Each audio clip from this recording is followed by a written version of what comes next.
There's a moment from August of 2025 that the Cleveland Browns organization has never quite been able to shake. A sideline reporter caught Dillon Gabriel after a preseason outing and asked him a simple question about his job. His answer wasn't simple at all. He told her plainly that his role was to compete with competitors, not with entertainers. He didn't say a name. He didn't have to. Everyone watching knew exactly who he meant, and within minutes, the clip was everywhere. What almost nobody talking about that moment realized at the time was that the story it kicked off wouldn't end the way anyone expected.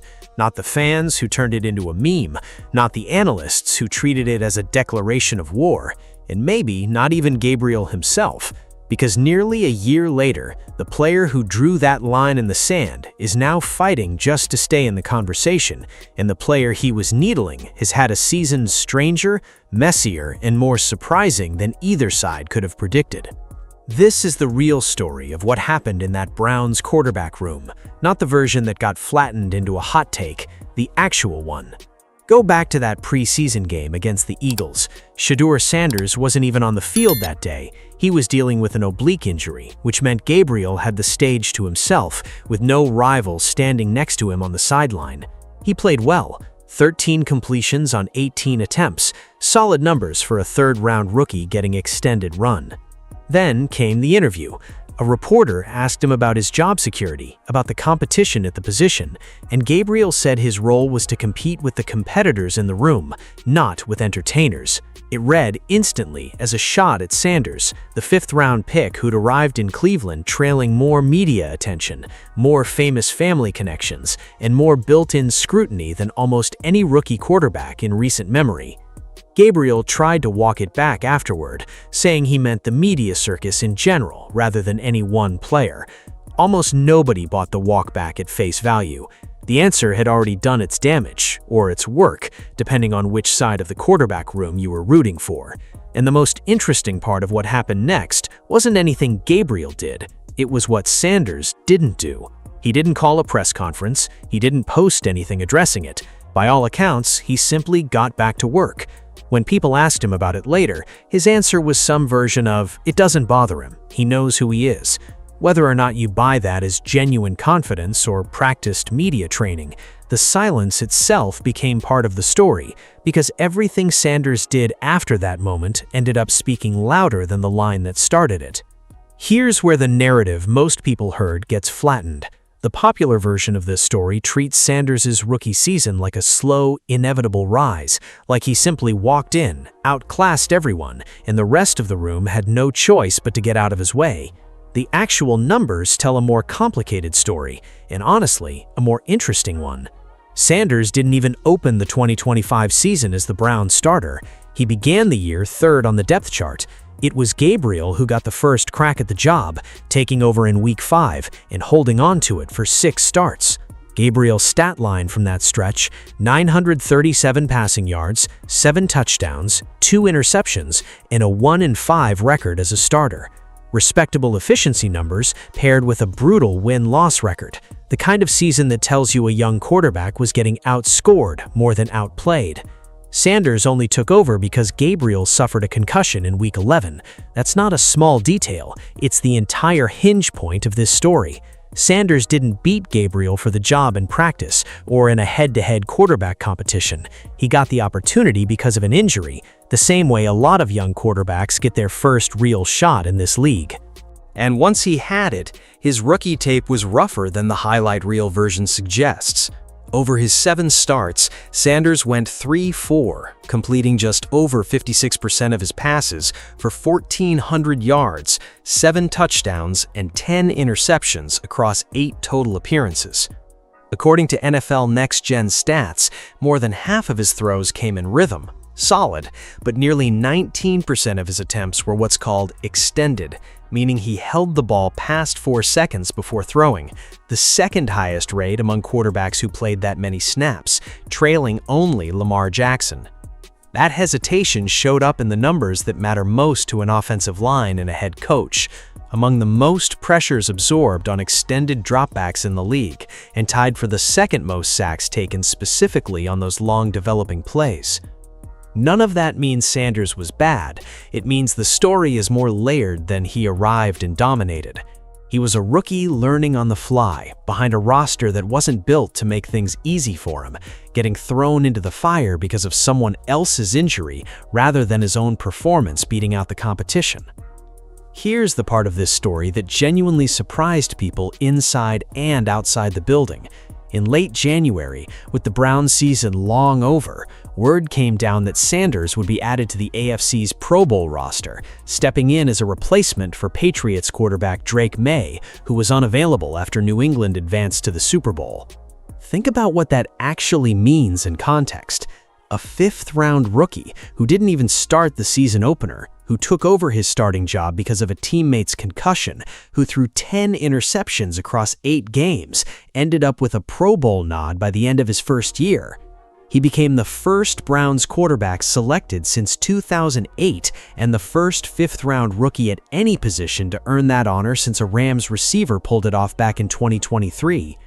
That's not a small accomplishment, and it's not nothing in terms of league-wide perception. Whatever you think about how Sanders fell to the 5th round in the draft, or how his rookie advanced stats actually looked under the hood, the Pro Bowl selection changed the conversation around him heading into the offseason.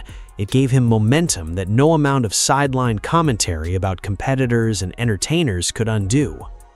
So what happened to the player who started that whole saga? This is where the story gets genuinely interesting, because it doesn't follow the script most people assume.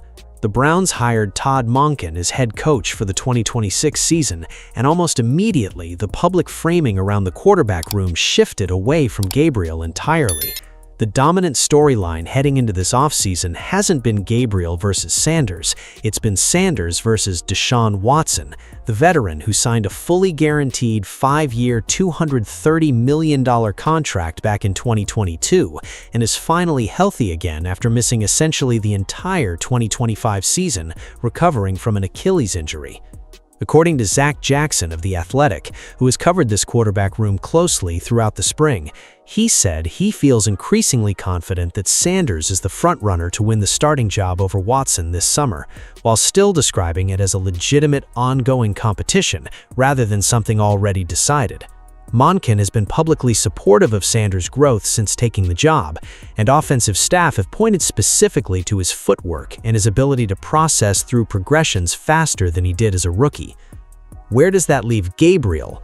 On paper, he sits third on the depth chart behind Watson and Sanders, with a rookie 6th-round pick out of the 2026 draft, Dillon Gabriel, also in the room as a developmental project. That's the part of the story that lines up with what people assumed back in August, Gabriel slipping down the pecking order while the player he once dismissed as an entertainer climbs past him. But here's the wrinkle that makes this story worth telling, instead of just repeating the obvious version. Longtime Browns reporter Tony Grossi recently laid out a case that runs directly against the popular narrative that Gabriel, not Sanders, might be the quarterback this coaching staff actually wants to keep on the roster as the primary backup. Grossi's argument isn't about arm talent or ceiling, it's about temperament. He described Gabriel as the kind of player who stays quiet, studies the game plan, supports whoever the starter is, runs the scout team without complaint, and steps in competently if called upon. Exactly the profile teams typically look for in a long-term backup. He went further, suggesting that Sanders' enormous public profile, the constant media attention that follows him, and the noise generated by his family have actually worked against him in ways that have nothing to do with his play on the field. Grossi pointed out that it may be part of the reason teams shied away from him in the draft in the first place.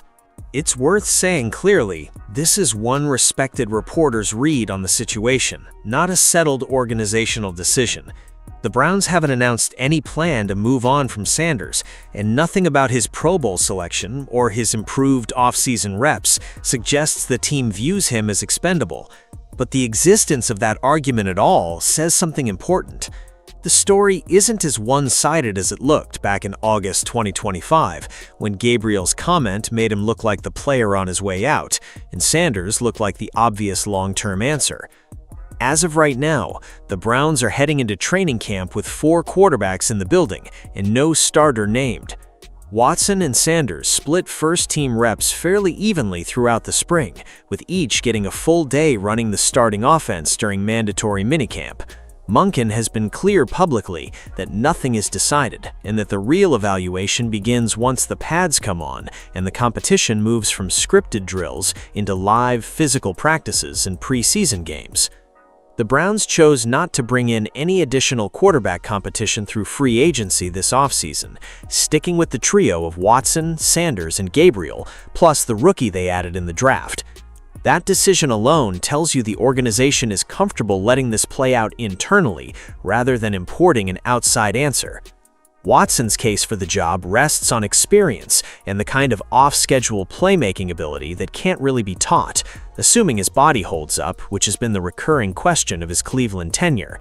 Sanders' case rests on momentum, a Pro Bowl selection, and visible technical growth that his own coaches have praised by name. In Gabriel's case, according to at least one veteran reporter who's covered this team for years, rests on something neither of the other two can claim: the steady, low-drama reliability that front offices quietly value, even when it never makes headlines. So here's where this story actually lands, and it's not the clean, satisfying ending most people who only saw the viral clip would expect. The player who tried to draw a line between competitors and entertainers spent the following year watching his own grip on the roster loosen, not because the player he was talking about steamrolled him in some dramatic head-to-head battle, but because of a concussion, a Pro Bowl nod, and a coaching change that shifted the entire conversation in a different direction.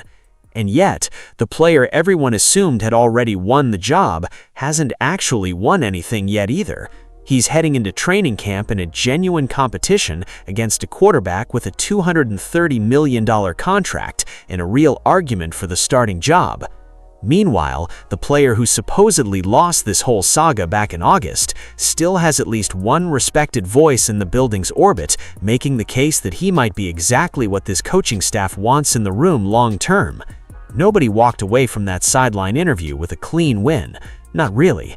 What we got instead was a year-long story that twisted in directions nobody predicted.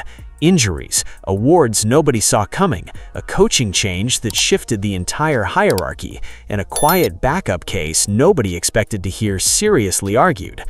Training camp is going to settle a lot of this, but if the last 12 months taught us anything about this quarterback room, it's that the obvious story is rarely the whole story. So here's the real question worth asking, the one that actually matters heading into August. Who do you think walks out of training camp with the job?